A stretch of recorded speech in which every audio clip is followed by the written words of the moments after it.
The journey to mastery begins within, a Stoic awakening. Let me ask you something right from the start. What if I told you that you've been deceived all along? That everything you believed about becoming wise, reading more, studying harder, working endlessly, was not only incomplete but perhaps even misleading? Then why is it that despite all your efforts, you still feel stuck, mentally foggy, like clarity is always just out of reach? Here's the hard truth. It's not information that makes you great, it's how you use it. And right now, you're still caught in mediocrity, unknowingly chasing a mirage of progress. The great Stoic thinkers of the past were not born with special minds or divine talents. But they grasped something that most people overlook to this day. Knowledge alone is not power, not if you don't know how to apply it.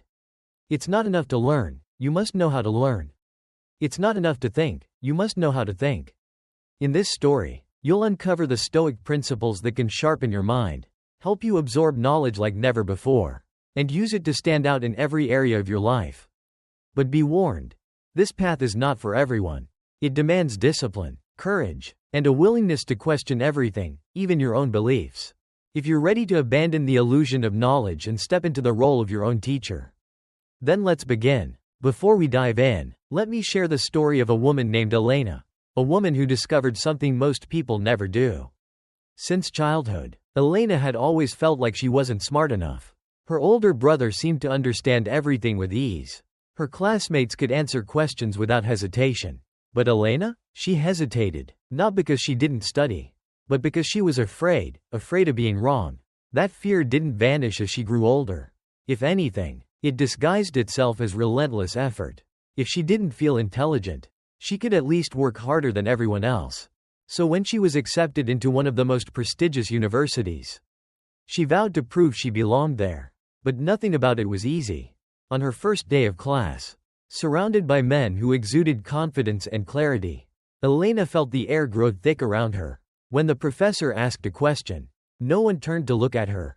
No one expected her to answer, and neither did she. She sat in silence, feeling like an imposter in a room of geniuses. That night, she made a vow. She would become the best. While others slept, she stayed in the library. She highlighted every word, memorized every concept, filled notebook after notebook with facts. When someone asked her a question, her answers were bursts of quotes and data.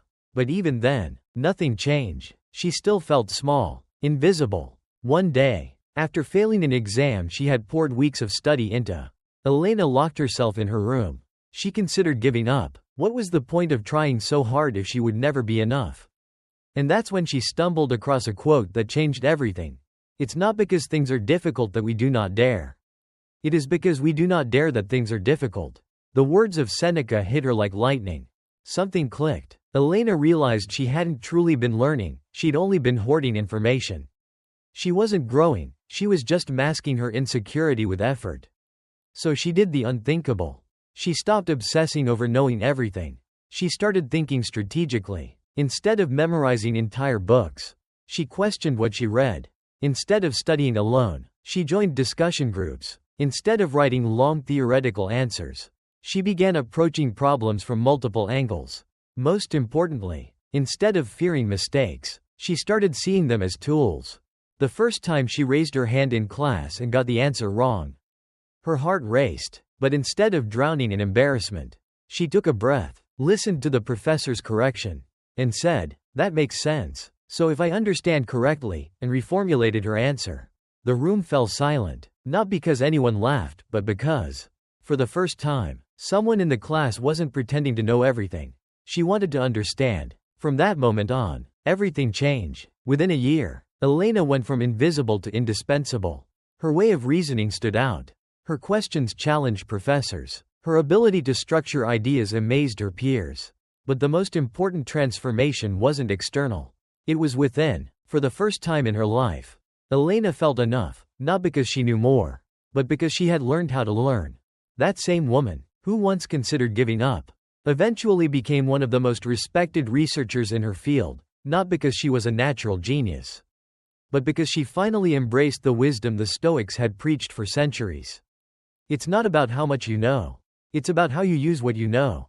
So let me ask you again. Are you going to keep hoarding information without direction?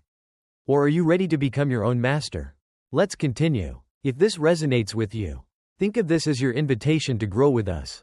Share in the comments what's holding you back from becoming your own teacher, or simply write, "I am Stoic."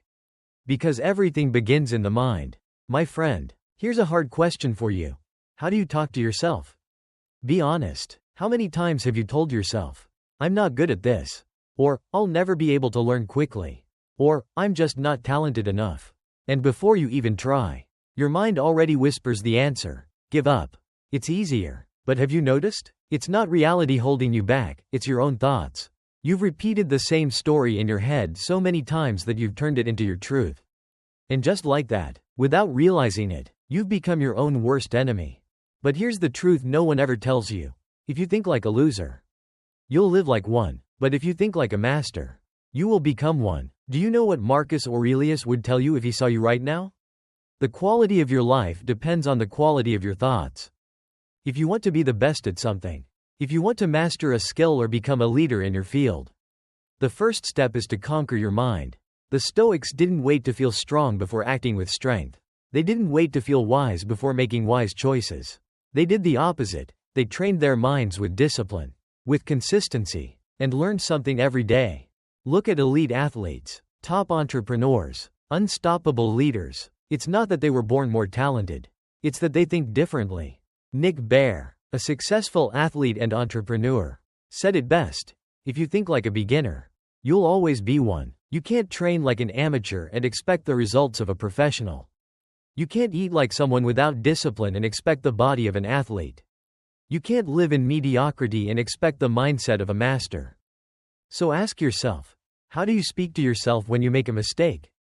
If every time you fail, you say things like, "I'm so useless," or "I'll never get it right," or "Why even try?" you're sabotaging yourself.